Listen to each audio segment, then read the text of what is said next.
Assalamualaikum warahmatullahi wabarakatuh. Yang terhormat Bapak Muhammad Junaidi, Sos MSI selaku dosen mata kuliah Kewarganegaraan. Di sini kami akan menjelaskan materi tentang integrasi nasional. Sebelumnya, perkenalkan, nama saya Lutfianti Wulandari sebagai moderator dari kelompok 4. Ya, di sini bersama rekan-rekan dari kelompok 4. Hai, perkenalkan nama saya Elisa Arista Dewi. Di sini saya sebagai editing atau editor. Hai, perkenalkan nama saya Ovi Ananda Aulia. Saya dari kelas manajemen 3A2. Hai, perkenalkan nama saya Lailatul Fazria dari kelas manajemen 3A2. Perkenalkan nama saya Devi Nurjana dari prodi manajemen. Hai, perkenalkan nama saya Faiza dari kelas manajemen 3A2.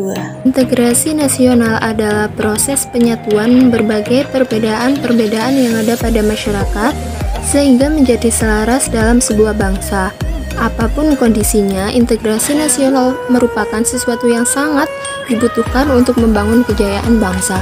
Kenyataannya bahwa masyarakat Indonesia merupakan masyarakat pluralis atau masyarakat majemuk.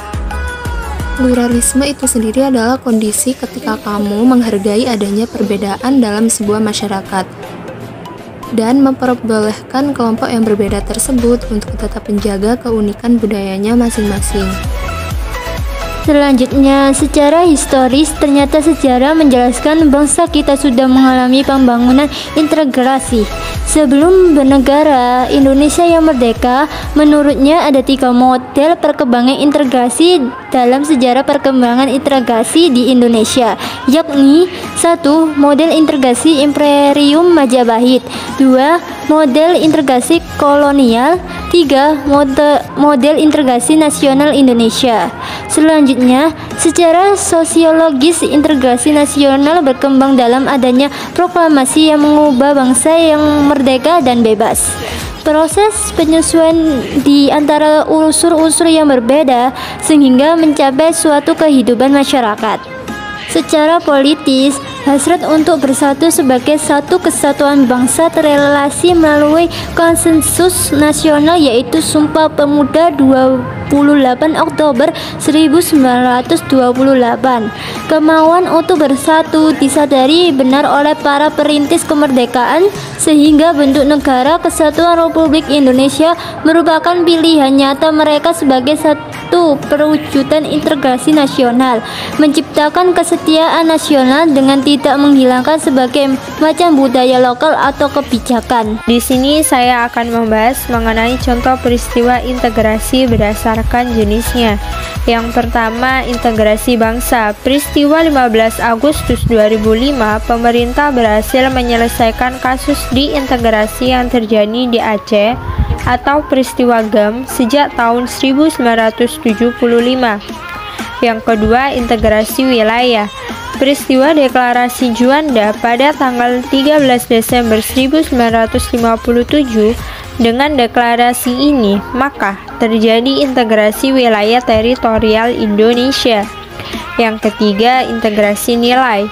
Mengembangkan Pancasila sebagai nilai integratif terus-menerus dilakukan, misalnya melalui kegiatan pendidikan Pancasila baik dengan mata kuliah di perguruan tinggi dan mata pelajaran di sekolah. Yang keempat, integrasi elit massa. Ditandai dengan seringnya pemimpin mendekati rakyatnya melalui berbagai kegiatan, misalnya kunjungan ke daerah, tamu kader PKK, dan kotak pos presiden. Yang terakhir, integrasi tingkah laku atau perilaku integratif. Hal ini dilakukan melalui pembentukan lembaga-lembaga politik dan birokrasi di Indonesia. Kemudian saya juga akan membahas mengenai tantangan yang dihadapi dari dimensi horizontal dan vertikal. Dimensi horizontal sendiri memiliki tantangan yang ada berkenaan dengan pembelahan horizontal yang berakar pada perbedaan suku, agama, ras, dan geografi.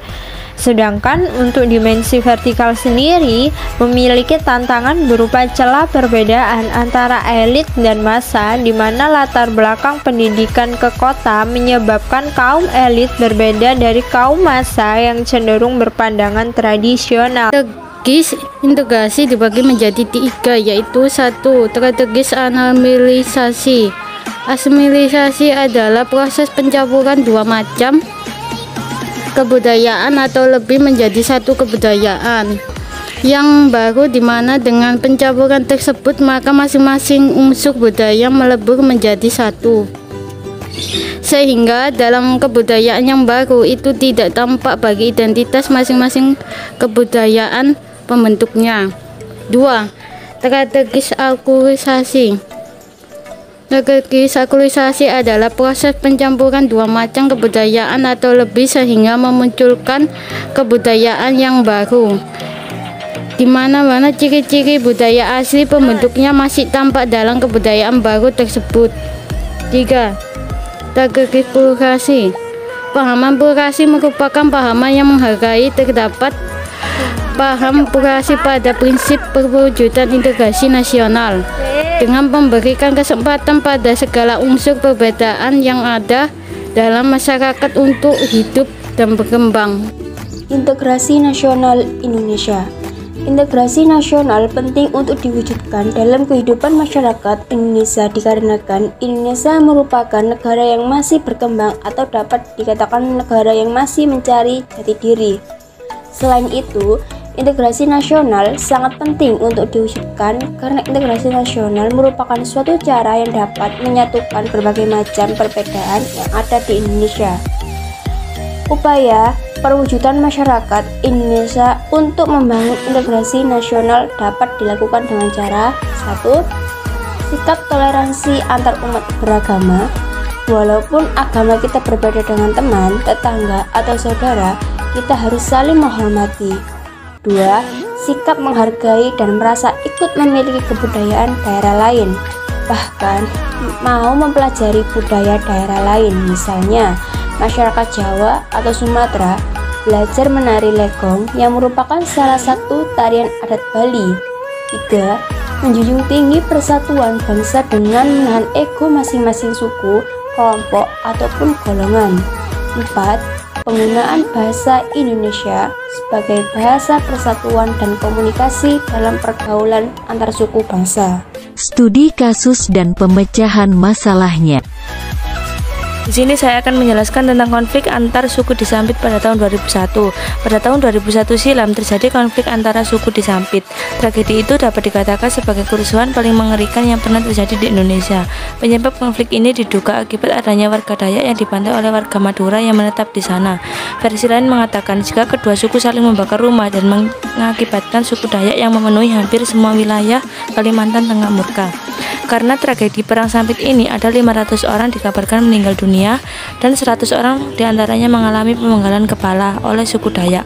Pemenggalan ini dilakukan oleh suku Dayak karena mereka ingin mempertahankan wilayah yang saat itu mulai dikuasai oleh suku Madura. Lalu upaya untuk mencegah agar tidak terjadi konflik sosial SARA ada dua, yaitu yang satu, kita harus menghormati dan menghargai orang yang memiliki suku, budaya, asal daerah, agama, ras, atau golongan yang berbeda dari kita. Yang kedua, yaitu kita harus bergaul dengan siapa saja tanpa melihat latar belakang suku, budaya, agama, ras, dan golongan. Hidup kesepian tanpa kasih cukup sekian dan terima kasih.